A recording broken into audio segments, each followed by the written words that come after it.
반갑습니다. 한자를 상식으로 해석하는 세트 한자 무소 이원율입니다.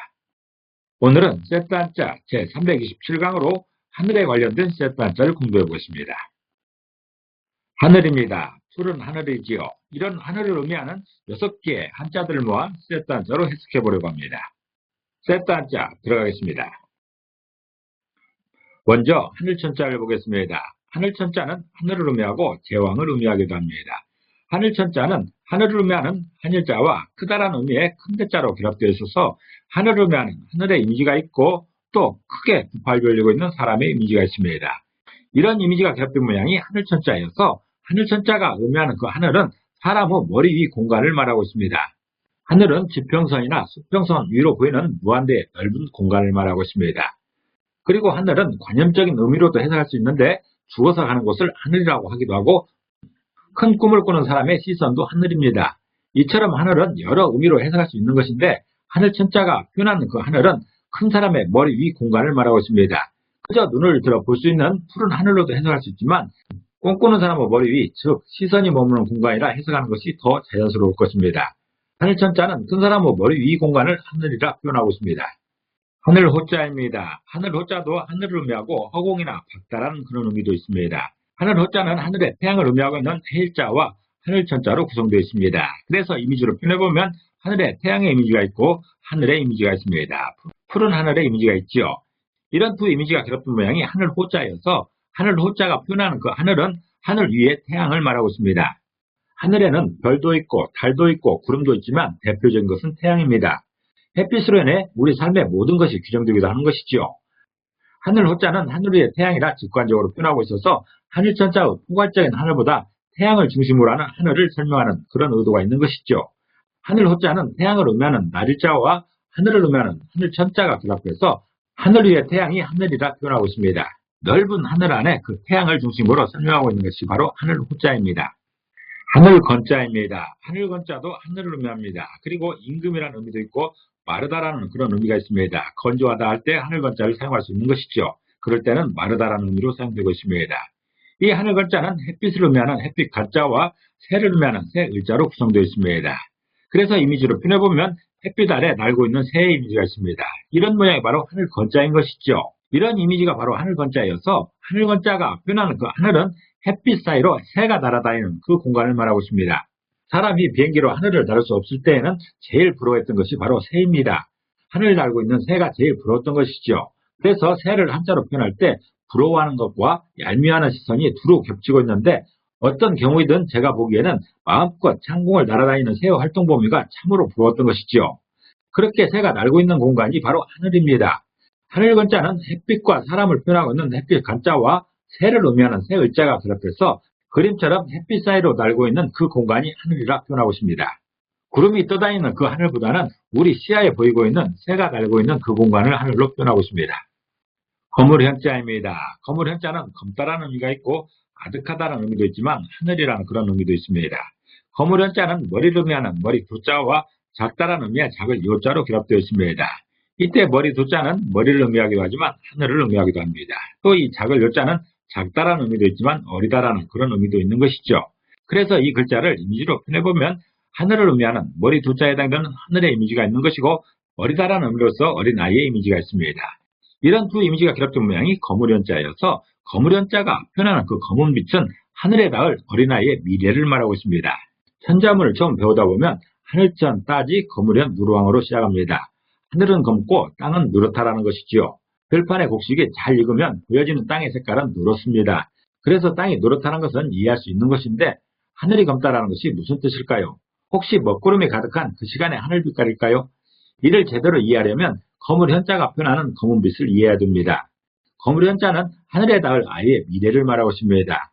흔히 아이들을 보며 앞길이 구말리 같다고 하지요. 어디로 향할지 알 수도 없고 그의 미래가 얼마나 높을지 알 수 없다는 것입니다. 지금 이 아이의 작은 울음소리가 천하를 진동시키는 포효가 될지 알 수 없는 노릇입니다. 그림처럼 엄마는 아이를 보면서 그런 꿈을 꾸게 됩니다. 거물현자는 그런 아득한 것을 표현하고 있는 것이죠. 너무 막막하고 많은 수를 부를 때도 까마득하다고 합니다. 그런 검정색이 바로 거물현자입니다. 그런 아득함은 하늘에 있는 것이지요. 우주의 무한정한 공간에 사람으로서는 도저히 가늠하기 어려운 아득함이 있는 것입니다. 거물 현자는 연탄처럼 검정 색깔이 아니고 하늘의 색깔입니다. 그 하늘의 색깔은 시각적인 색깔보다는 관념적 의미에서의 색깔인 것입니다. 우주의 그 무한정한 공간을 아득함으로 표현하는 것이죠. 그때 그 색깔이 바로 거물 현자입니다. 그래서 이 거물 현자도 하늘의 빛깔이기 때문에 하늘을 의미하고 있는 것이지요.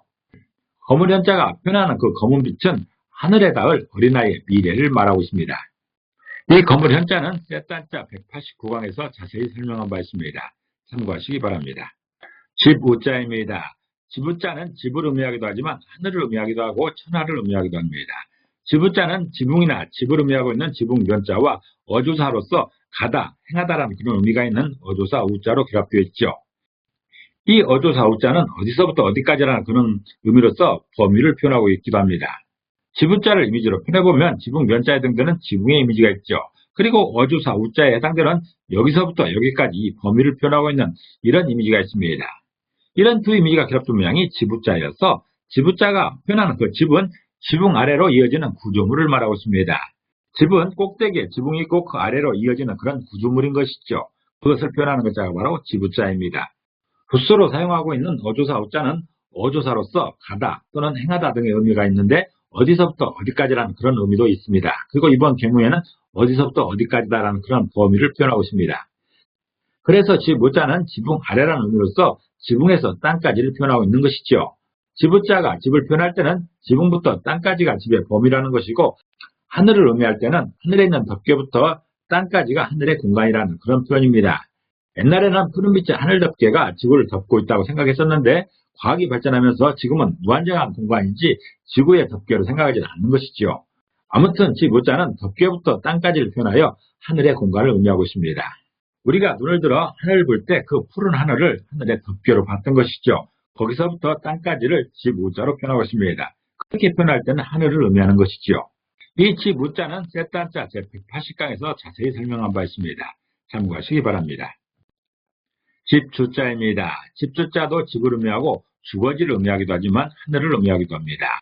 이 집주자는 지붕 면자와 말미암을 유자로 구성되어 있는데 이 지붕 면자는 집이나 지붕을 의미하고 있는 것이고 말미암을 유자는 말미암다라는 것으로서 이유를 말하고 있습니다.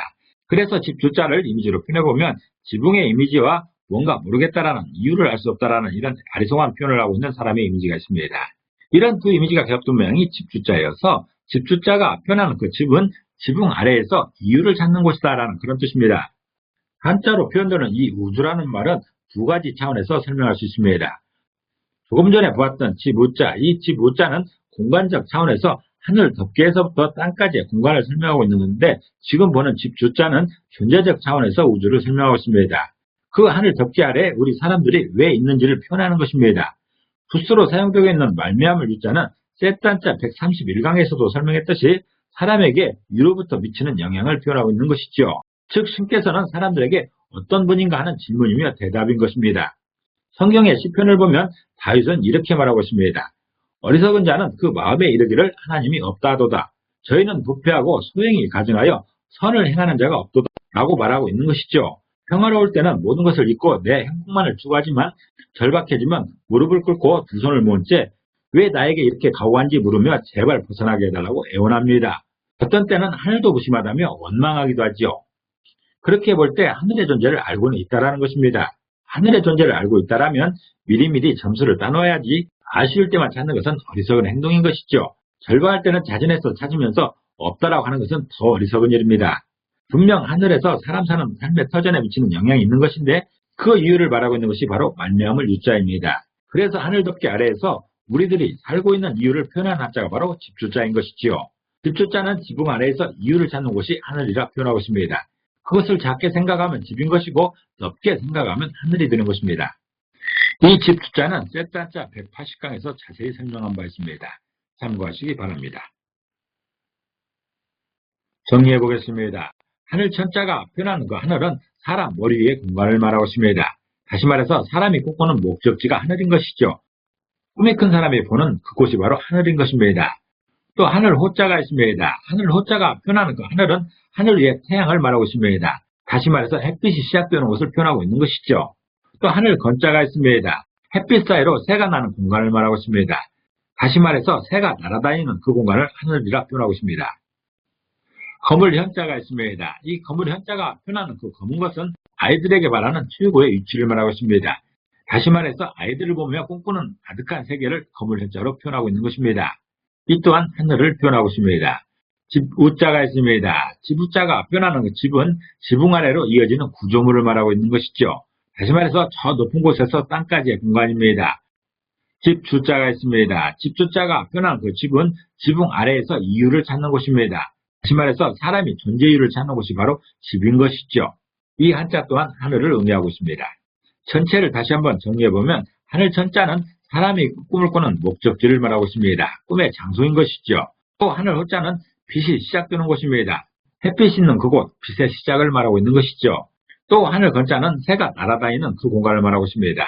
우리가 흔히 말하는 그 창공을 말하고 있는 것이죠.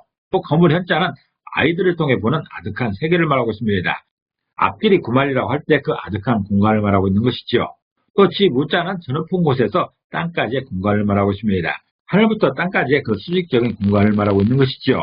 또 집 주자가 있습니다. 이 집 주자는 살아가는 이유를 찾는 곳이다라는 그런 뜻으로서 삶의 목적에 대한 그런 표현입니다. 오늘은 하늘을 표현하고 있는 6개 한자들 모아 세트 한자로 해석해봤습니다. 오늘도 평안하시기를 기도합니다. 감사합니다.